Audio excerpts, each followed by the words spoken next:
जय हिंद दोस्तों, मैं विपिन गुप्ता स्वागत करते हैं हम आपका अपने YouTube channel Hind science classes में। दोस्तों, आज हम साइंस कॉन्सेप्ट में मिक्सचर को डिस्कस करेंगे। दोस्तों, मिक्सचर क्या होता है इसके बारे में हम जानेंगे, इसके क्या प्रॉपर्टीज़ होती हैं, इसके क्या गुण होते हैं ये भी हम जानेंगे। और जो हमारी डेली लाइफ में जो चीज़ें हैं वो किस टाइप के मिक्सचर्स का एग्जाम्पल्स हैं ये भी हम सब जानेंगे। तो इस वीडियो में हम बहुत कुछ जानने वाले हैं दोस्तों। जो साइंस जो मिक्सचर मिश्रण से संबंधित जो किसी भी एग्जाम्स में क्वेश्चंस आते हैं वो इस टॉपिक को या इस वीडियो को पढ़ने देखने के बाद आप सभी को सॉल्व कर सकते हैं। तो आइए दोस्तों पढ़ते हैं मिक्सचर। मिक्सचर क्या होता है? Mixture mixture is a combination of more than one kind of substances और प्योर मैटर। जो मिक्सचर होता है, जो मिश्रण होता है, वह एक से अधिक प्रकार के जो शुद्ध पदार्थ होते हैं उनका संगठन होता है। ठीक है दोस्तों, उनका संगठन होता है। मतलब जो मिश्रण है, कोई भी मिश्रण है, उस मिश्रण में एक से अधिक प्रकार के जो है पदार्थ, शुद्ध पदार्थ होते हैं। ठीक है, फॉर एग्जाम्पल, उदाहरण के लिए जो जल है, वाटर, वाटर भी क्या है? एक मिक्सचर ही है। तो जो वाटर है उसमें हाइड्रोजन और ऑक्सीजन दो शुद्ध मैटर हैं। दो ऑक्सीजन और हाइड्रोजन क्या है? शुद्ध पदार्थ हैं जो एक डेफिनेट, एक निश्चित अनुपात में कंबाइन होते हैं। ठीक है, तो ये मिश्रण होता है। मिश्रण जो है, मिश्रण के और भी उदाहरण है, जैसे सॉइल हो गया, मिट्टी, जो समुद्र जल है, जो मरीन वाटर है, ये भी क्या है? मिश्रण का ही एग्जाम्पल है। बहुत सारी ऐसी चीजें हैं जो मिश्रण हैं। लगभग जितनी भी चीजें हमारी डेली लाइफ में जो भी हम संपर्क में आते हैं वो सब कहीं ना कहीं से मिश्रण ही होती हैं। ठीक है, तो देखते हैं कि मिक्सचर क्या होता है। मिक्सचर जो होता है उसके टू टाइप्स होते हैं। ये हमने जान लिया कि मिक्सचर क्या होता है। अब जो मिक्सचर है ये टू टाइप्स का मिक्सचर होता है, होमोजीनियस मिक्सचर एंड हीट्रोजीनियस मिक्सचर। मतलब समांगी मिश्रण और विषमांगी मिश्रण, ये दो तरह का मिश्रण होता है। तो समांगी मिश्रण क्या होता है? Homogeneous mixture. होमोजेनियस मिक्सचर होता है the components of the mixture are uniformly distributed in the system. जो होमोजेनियस मिक्सचर होता है इसमें जो कंपोनेंट्स होते हैं, अवयव होते हैं जो सिस्टम में, वो समान रूप से वितरित रहते हैं। इस सिस्टम में जो अवयव होते हैं वो समान रूप से एक सिस्टम में वितरित रहते हैं। ये समांगी मिश्रण होता है। इसके उदाहरण है mixture of sugar and water. जो शुगर और वाटर का जो मिश्रण है वह होमोजेनियस मिक्सचर का एक एग्जाम्पल है। इसमें जो जब शुगर और वाटर को डिजोल्व कर दिया जाता है तो इसके पार्टिकल्स उस सिस्टम में, उस सॉल्यूशन में क्या होते हैं? यूनिफॉर्मली डिस्ट्रीब्यूटेड होते हैं, समान रूप से वितरित होते हैं। उन्हें हम अपनी नंगी आंखों से नहीं देख सकते हैं, अपनी जो है नेक्ड आइज से नहीं देख सकते हैं। उसी तरह से दूसरा एग्जाम, साल्ट एंड वाटर। नमक और जल का जो घोल होता है उसको भिगोने पर वो समान रूप से वितरित हो जाते हैं। ठीक है, एकदम ट्रांसपेरेंट बन जाता है। ट्रांसपेरेंट जो पदार्थ जो ट्रांसपेरेंट विलेन की तरह बन जाता है। ठीक है, इसमें हिट्रोजीनस मिक्सचर क्या होता है? विस्मांगी मिश्रण। विस्मांगी मिश्रण क्या होता है? The components of the mixture are not uniformly distributed in the system. जो विस्मांगी मिश्रण होता है उसमें जो कंपोनेंट्स होते हैं, अवयव होते हैं इस मिश्रण के, वो समान रूप से वितरित नहीं होते हैं, उस सिस्टम में समान रूप से वितरित नहीं होते हैं, मतलब असमान रूप से वितरित होते हैं। इसीलिए इसको क्या कहते हैं? विषमांगी मिश्रण कहते हैं। विषमांगी, विषम अंगी, मतलब जिसमें विषम अंग हो, मतलब पार्ट्स, अंग मतलब पार्ट्स, जो सिस्टम के पार्ट्स हो वो यूनिफॉर्मली डिस्ट्रीब्यूटेड ना हो, है ना, इसे कहते हैं heterogeneous mixture. For example, mixture of salt and sand. नमक और बालू का जो मिश्रण होता है वो क्या है? विषमांगी है। इनके जो मिक्सचर्स हैं, इनके पार्ट्स जो हैं वो जो हैं वो अलग अलग हैं, डिफरेंट हैं, है ना। वो कभी भी एक समान रूप से डिस्ट्रीब्यूट नहीं हो, समान रूप से मिले नहीं होते हैं। ठीक है, जो सैंड एंड वाटर, इसी प्रकार से बालू और जो जल होता है इसका भी मिश्रण जो है वह हिट्रोजीनस मिक्सचर का एक एग्जाम्पल है। जो सैंड एंड वाटर, इसके भी जो मॉलिक्यूल्स होते हैं कभी भी एक दूसरे में डिसॉल्व नहीं होते हैं। और ये जो होता है, इसके जो पार्टिकल्स होते हैं हिट्रोजीनियस मिक्सचर में, इनको फिजिकली, मतलब भौतिक दृष्टि से ये अलग अलग होते हैं, फिजिकली डिफरेंट होते हैं। ठीक है, फिजिकली डिफरेंट होते हैं, ये भौतिक दृष्टि से अलग अलग होते हैं, इन्हें हम अपनी नंगी आंखों से देख सकते हैं। ये ट्रांसपेरेंट नहीं होते हैं। सामान्यतया जो हिट्रोजीनियस मिक्सचर होता है वो ट्रांसपेरेंट भी नहीं होता है। तो दोस्तों, उम्मीद करते हैं कि मिक्सचर, होमोजीनियस मिक्सचर और हिट्रोजीनियस मिक्सचर, ये चीज़ें आपकी समझ में आ गई होंगी। चलिए बढ़ते हैं अपने अगले टॉपिक की तरफ। चलिए दोस्तों बढ़ते हैं अपने अगले टॉपिक की तरफ, जिसमें हम सॉल्यूशन, विलेन को जानेंगे। तो विलेन क्या होता है, सॉल्यूशन क्या होता है, सॉल्यूशन क्या होता है, what is solution, solution, a solution is a homogeneous mixture of two or more substances. In a solution there is homogeneity in the particle level. देखिए क्या होता है, जो विलयन है वह क्या होता है, विलयन एक समांगी मिक्सचर है, समांगी मिश्रण है, दो या दो से अधिक पदार्थों का समांगी मिश्रण है। ठीक है, जो विलयन होता है, जो सॉल्यूशन होता है, उसके कणों के स्तर पर क्या होती है, समानता होती है, कणों के स्तर पर समानता होती है। ठीक है, तो हमने जान लिया कि विलयन जो है क्या है, समांगी मिश्रण है, दो या दो से अधिक जो सबस्टांस है, पदार्थ है, उनका क्या है, समांगी मिश्रण होता है। जो सॉल्यूशन होता है उसके टू पार्ट्स होते हैं, उसके दो भाग होते हैं, एक होता है सॉल्यूट और एक होता है सॉल्वेंट। सॉल्यूट को हम हिंदी में विलेय कहते हैं और सॉल्वेंट को हम हिंदी में विलायक कहते हैं। तो सॉल्यूट और सॉल्वेंट क्या होता है, देखिए सॉल्यूट क्या होता है और सॉल्वेंट क्या होता है। फॉर एग्जाम्पल हमने माना कि एक मिश्रण है, ये जो एक विलयन है, एक सॉल्यूशन है, जो जिसमें 10 gram of sugar dissolve in 100 ml of water. जब 10 ग्राम जो चीनी है वो 100 ग्राम 10 ग्राम चीनी 100 ml वाटर में या जल में जब उसको डिजॉल्व किया जाता है, उसको मतलब मिलाया जाता है, डिजॉल्व किया जाता है, तो क्या होता है, 110 ग्राम का एक विलयन तैयार होता है। ठीक है, तो इसमें क्या होता है, वह अमाउंट, वह पदार्थ या वह जो पार्ट होता है, वह कंपोनेंट जो लेस अमाउंट में, जो कम मात्रा में उपस्थित होता है, वो सॉल्यूट होता है, जो अधिक मात्रा में उपस्थित होता है वह सॉल्वेंट होता है, विलायक होता है। देखिए सॉल्यूट क्या होता है, the component of the solution which is dissolve in the solvent. Solute विलेय वह कंपोनेंट होता है, वह अवयव होता है विलयन का, जो सॉल्वेंट में क्या होता है, डिसॉल्व होता है, सॉल्वेंट में घुला हुआ होता है। जो सॉल्वेंट होता है वह क्या होता है, the component of the solution which dissolved the solute in the solution. जो सॉल्वेंट होता है, विलायक वह होता है जो विलेय को, विलेय को क्या करता है, घोलता है, वह क्या होता है, विलायक होता है। विलायक जो होता है, सॉल्वेंट, वो हमेशा लार्ज अमाउंट में पाया जाता है, प्रेजेंट होता है सॉल्यूशन में, और जो सॉल्यूट होता है वो हमेशा लेस अमाउंट में प्रेजेंट होता है।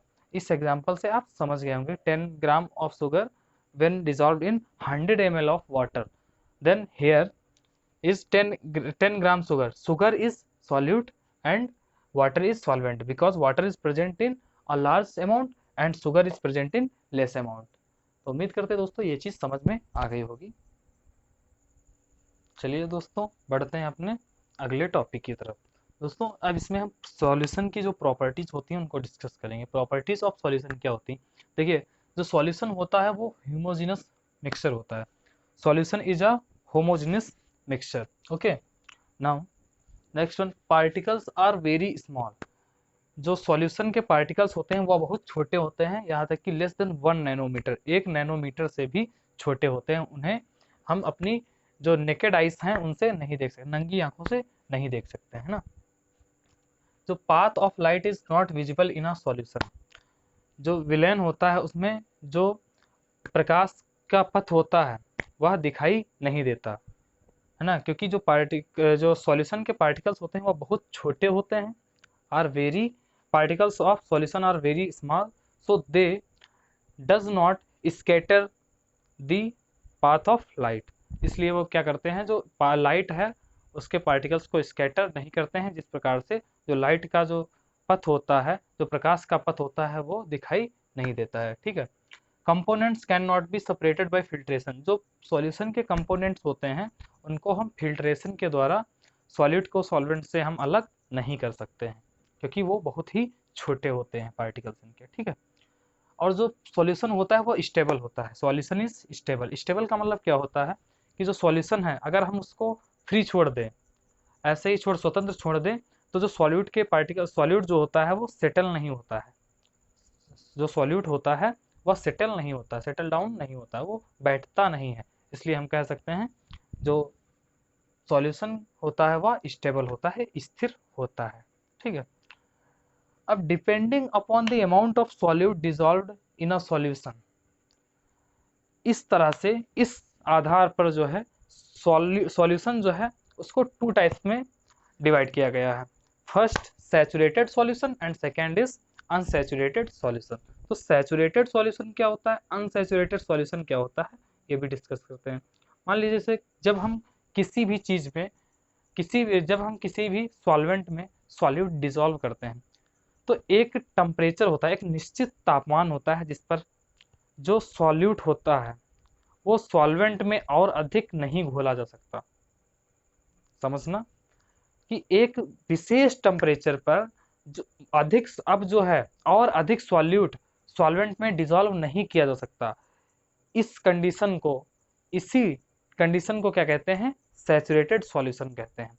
तो a solution in which no more solute can be dissolved at a particular temperature at which no more solute can be dissolved, जिस पर अधिक सॉल्यूट डिसॉल्व नहीं किया जा सकता उसे क्या कहते हैं, सैचुरेटेड सॉल्यूशन कहते हैं। मतलब उसमें जितना भी सॉल्यूट डिसॉल्व किया जा सकता था वह अब डिसॉल्व हो चुका है, इसमें और अधिक सॉल्यूट जो है डिसॉल्व नहीं किया जा सकता। अब इसी इसी जो यह जो विलेन होता है उसको हम सैचुरेटेड सॉल्यूशन कहते हैं, मतलब संतृप्त विलयन कहते हैं। ठीक है। अब दूसरा जो होता है अनसैचुरेटेड सॉल्यूशन। अनसैचुरेटेड सॉल्यूशन वह सॉल्यूशन होता है जिसमें एक विशेष तापमान पर और अधिक सॉल्यूट जो है सॉल्वेंट में डिसॉल्व किया जा सकता है, उसे हम अनसैचुरेटेड सॉल्यूशन कहते हैं, असंतृप्त विलयन कहते हैं। Eight particular temperature in which more solute can be dissolve, जिसमें अभी और अधिक सॉल्यूट जो है डिसॉल्व किया जा सकता है, उसे अनसैचुरेटेड सॉल्यूशन कहते हैं। तो उम्मीद करते हैं दोस्तों ये चीज़ें आपकी समझ में आ गई होंगी। चलिए बढ़ते हैं अपने अगले टॉपिक पे जिसमें हम सॉल्युबिलिटी पढ़ेंगे। दोस्तों सॉल्युबिलिटी को डिस्कस करते हैं। सॉल्युबिलिटी क्या होती है? सॉल्युबिलिटी क्या होती है? The maximum amount of solute that can be dissolved in a solution at particular temperature is called its solubility. Solubility क्या होती है? अधिकतम मात्रा होती है सॉल्यूट की जितना कि सॉल्यूशन में डिसॉल्व किया जा सकता है एक निश्चित तापमान पर। उदाहरण के लिए जैसे मान लेते हैं कि 100 ml वाटर में 100 ml वाटर में मान लेते हैं कि जो है 50 ग्राम ही सॉल्ट जो है डिसॉल्व किया जा सकता है। 50 ग्राम से अधिक सॉल्ट अब 100 ml वाटर में डिसॉल्व नहीं किया जा सकता, मान लेते हैं सिर्फ उदाहरण के लिए। तो क्या है, ये जो 50 ग्राम जो साल्ट है वह क्या है, उस वाटर में क्या है, इस साल्ट की सॉल्युबिलिटी है ना, क्या है ये, क्या है, सॉल्युबिलिटी है। इसी को सॉल्युबिलिटी कहते हैं, घुलनशीलता कहते हैं कि अधिक से अधिक अमाउंट जो कि एक विशेष तापमान पर किसी भी सॉल्यूशन में या विलेन में घोला जा सकता है, उसे सॉल्युबिलिटी कहते हैं। ठीक है। चलिए सॉल्युबिलिटी के फिर आगे बढ़ते हैं। कॉन्सेंट्रेशन ऑफ सॉल्यूशन, जो सॉल्यूशन का विलेन का जो कॉन्सेंट्रेशन होता है वह क्या होता है, विलेन की सांद्रता क्या होती है। तो विलेन की सांद्रता क्या होती है, the amount of solute present in the solvent और सॉल्यूशन। कॉन्सेंट्रेशन ऑफ सॉल्यूशन क्या होता है कि जितना सॉल्यूट का अमाउंट जो है सॉल्वेंट में या सॉल्यूशन में प्रेजेंट होता है उसे हम कॉन्सेंट्रेशन ऑफ सॉल्यूशन मतलब विलेन की सांद्रता कहते हैं। विलेन की सांद्रता को दो मेथड से एक्सप्रेस किया जा सकता है, उनको दो तरीकों से बताया जा सकता है। एक तो mass by mass percentage of solution, एक mass by volume percentage of solution. तो mass by mass volume percentage क्या होता है, मास बाय मास परसेंटेज में इसमें क्या होता है, mass of a solute upon mass of a solution into 100। मतलब जितना सॉल्यूशन में सॉल्यूट प्रेजेंट होता है अपॉन में सॉल्यूशन इनटू 100, उसको 100 से गुणा कर दिया जाता है, तो इसमें मास बाय मास परसेंटेज निकल आता है। मास बाय वॉल्यूम एक्सप्रेस किया जाता है, तो मास बाय वॉल्यूम में क्या होता है, mass of solute upon volume of solution into 100, और इसको 100 से इनटू कर दिया जाता है, तो इसमें मास बाय वॉल्यूम परसेंटेज निकल आता है। इसको हम इसको हम एक एग्जाम्पल की तरह एक एग्जाम्पल की हेल्प से दोनों को समझते हैं। फॉर एग्जाम्पल हमने माना कि एक जो सॉल्यूशन है उसमें 10 ग्राम क्या है, सॉल्यूट है। एक सॉल्यूशन में क्या है, 10 ग्राम जो है सॉल्यूट है और 90 ग्राम जो है सॉल्वेंट है। तो मतलब एक सॉल्यूशन जो है 100 ml का सॉल्यूशन है जिसमें 10 ग्राम सॉल्यूट है और 90 ग्राम सॉल्वेंट है। तो इसका मास बाई मास परसेंटेज क्या होगा, मास बाई मास परसेंटेज क्या होगा। तो मास बाई मास परसेंटेज के लिए फॉर्मूला दिया हुआ है, मास बाई मास परसेंटेज के लिए जो है आपका फॉर्मूला दिया हुआ है। इसमें क्या करेंगे हम, वैल्यूज रखेंगे। तो मास बाई मास परसेंटेज के लिए एम बाई एम परसेंटेज लिख रहे हैं शॉर्ट में। क्या करेंगे, मास ऑफ सॉलिड कितना है 10 ग्राम, ठीक है, और मास ऑफ सॉल्यूशन कितना है 90 ग्राम, मास ऑफ सॉल्यूशन। अब देखिए, अब यहाँ पर एक चीज देखने वाली, ये मास ऑफ किसका है, सॉल्वेंट का। अब तो सॉल्यूशन का मास क्या होगा, 10 और 90 दोनों को जब मिला देंगे तो किसका मास बनेगा, सॉल्यूशन का। तो सॉल्यूशन का मास कितना हो जाएगा 100 ग्राम, और इंटू कर देंगे 100 से। किससे इंटू कर देंगे, 100 से। तो ये 100 100 कैंसिल हो गया, और ये क्या बचा 10%। जी से जी कैंसिल हो गया, बचा क्या 10%। तो मास बाई